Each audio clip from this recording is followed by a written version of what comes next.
Hello and welcome to another question and answers session. Today's questions come from David.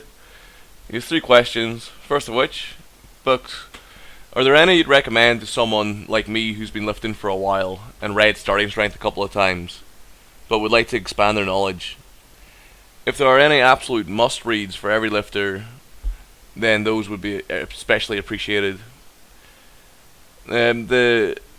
The subject of weight training or strength and conditioning isn't a subject that's really been covered to any great quality outside of a quite few niche and academic texts. Starting strength, although a good starting point, wouldn't be one of my recommendations for someone to read for various reasons. None of which I won't bother going into, but Mark Ripto's got some funny ideas. What I would say, if you're looking to expand your knowledge a bit more and don't mind some more involved texts, a few decent reads would be The Science and Practice of Strength and Conditioning by Zadarsky, The Science and Practice of Strength Training by Zadarsky. Really good book, quite heavily biomechanically influenced. Some of the physiology's quite out of date, but really good text. Would highly recommend you read that if you're interested in the actual nuts and bolts of training. Another good book is The Principles and Practice of Strength Training by Mike and Megan Stone and William Sands. It's an excellent book. Again, very involved. Mike Stone's a PhD in zoology, and quite a lot of his research is in physiology. So, if you're more interested in the actual physiology of training and strength training, that's probably a good book to look at. He's a very smart guy. I've been in a few of his lectures, and definitely worth a read.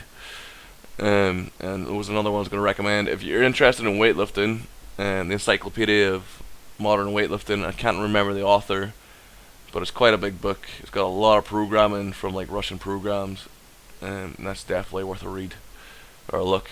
So those three books are probably a good place to look at if you want to get into strength training a little bit more in depth.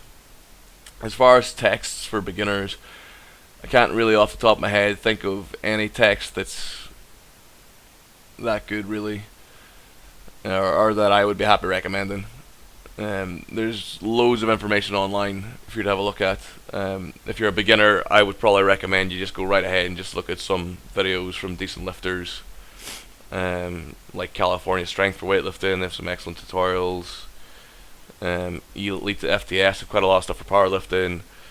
Some of their like deadlift tutorials are really good, quite high quality stuff. So you're probably going to get more quality out of the videos if you're looking for information on form and programming. And there's a lot of stuff out there.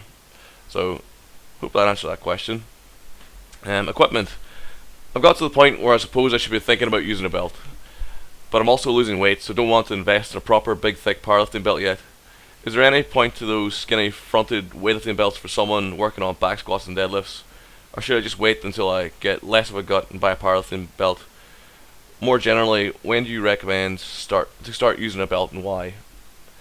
First of all, don't bother with a weightlifting belt, like skinny front lifting weightlifting belt, unless you're going to be doing weightlifting.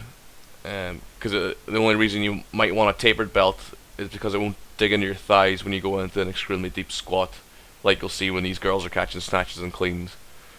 That's probably the only time you want a small belt or a flexible nylon belt, because it won't dig into your thighs when you get in an extremely deep squat. If you're looking for a belt to aid in squat and deadlift for the sake of powerlifting, then without a question, get a powerlifting belt. Just 10mm or 13mm belt. I prefer the lever kind of belt because it's much easier to get on. Prong belts are fine if you fancy a single or double prong. With regards to the weight loss, some of these belts these belts have a huge, have a huge margin of error. So I just go right ahead and get like a large. It'll fit you now, and it will also fit you as you continue to lose weight. So that's what I recommend. As far as when would I recommend to start using a belt, it's really down to the individual. What you might find for some people is in squat, probably more in deadlift, their lower back starts to become a huge issue. If their form's pretty good and they're getting stronger, and all of a sudden they come across a weight where they just lose the curve, or they lose the lumbar curve, and they just can't push through the weight anymore, and they've been training for a while, that's probably about the time I start using a belt for that person, as it'll let them push past those weights. There is no correct or wrong answer to this question. It's very much based on the individual, their training history, and their goals. If someone's doing a powerlifting competition and it's the first comp, I just go right ahead and get them to use a belt, because they'll lift more weight, which means they'll get a better result in the competition, which is kind of what you're looking for at the end of the day. If you just train to train, it's pretty much down to you as to when you want to use a belt. If you want to use a belt from day one in the gym, that's absolutely fine. It's probably something I wouldn't advocate if I was coaching you, but if I'm not coaching you, then it's up to you. And if you want to use a belt, that's fine. So no yes or no answer to that question. And then the final one, slightly tongue-in-cheek, this one, but also a point of genuine curiosity, and maybe an interesting discussion. Why don't powerlifters squat ass to grass? Simple answer to this is because we're not required to squat ass to grass in the competition rules, and that's the answer to that question.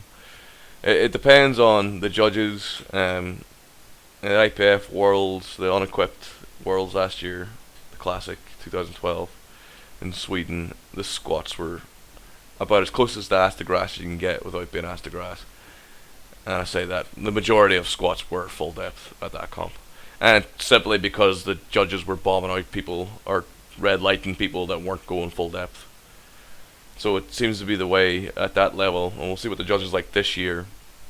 But it seems to be at that level of competition, they're going to be required to squat to pretty much full depth.